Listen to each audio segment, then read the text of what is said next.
Spot fixing ক্রিকেটের সবচেয়ে কলঙ্কিত অধ্যায়।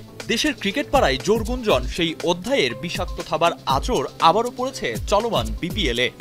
ইতোমধ্যেই একাধিক গণমাধ্যমে সন্দেহভাজন বেশ কয়েকজন ক্রিকেটারের নামও প্রকাশ করা হয়েছে, যার তদন্ত করতে মাঠে নেমেছে বিসিবির তদন্ত কমিটি আকু। সব মিলিয়ে বিপিএল এর সকল বিতর্ক ছাপিয়ে স্পট ফিক্সিং এখন টক অব দ্য টাউন। আর এই ফিক্সিং কেলেঙ্কারিতে সন্দেহভাজনের তালিকায় নতুন সংযোজন মোহাম্মদ সাইফুদ্দিন। আগের প্রকাশিত তালিকায় রংপুর রাইডার্স বা এই ফ্র্যাঞ্চাইজির কোনো ক্রিকেটারের নাম না থাকলেও গ্রুপ পর্বের শেষ ম্যাচে ডানহাতি সাইফুদ্দিনের অতিরিক্ত খরুচে বোলিং নিয়ে উঠেছে প্রশ্ন, যেটা নিয়ে পরবর্তীতে রংপুরের টিম ডিরেক্টরকে মুখোমুখি হতে হয়েছে সংবাদ মাধ্যমের।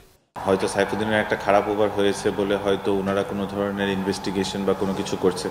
তারা যদি তাদের মতো করে কোনো ইনভেস্টিগেশন করতে চায় তাহলে তারা করতে পারে, দে আর ওপেন টু ইট। আমি জানি অনেকগুলো ইনসিডেন্ট হয়েছে এবং বিসিবি এবং আকু অথবা যাই বলেন অ্যান্টি করাপশন যে ইউনিট আছে, দে আর ওয়ার্কিং হার্ড। খুলনা টাইগার্সের বিপক্ষে নিজেদের সর্বশেষ ম্যাচে ৩ ওভার বোলিং করে ৫৫ রান দিয়ে উইকেট শূন্য ছিলেন দীর্ঘদিন জাতীয় দলের বাইরে থাকা অলরাউন্ডার, যেখানে সর্বশেষ ওভারেই সাইফুদ্দিন দিয়েছেন ২২ রান। সেই ওভারে দুটি ওয়াইড বলের পাশাপাশি দুটি নো বলও করেন তিনি। আর পুরো ম্যাচে রংপুরের করা ৪টি নো বলের মধ্যে সবগুলোই এসেছে সাইফুদ্দিনের কাছ থেকেই। যদিও ফিক্সিং করেছেন কিনা সেই প্রমাণ মেলেনি এখনো, তবে বিসিবি তদন্ত করতে চাইলে সব রকম সহযোগিতার আশ্বাস দিয়েছে রংপুর।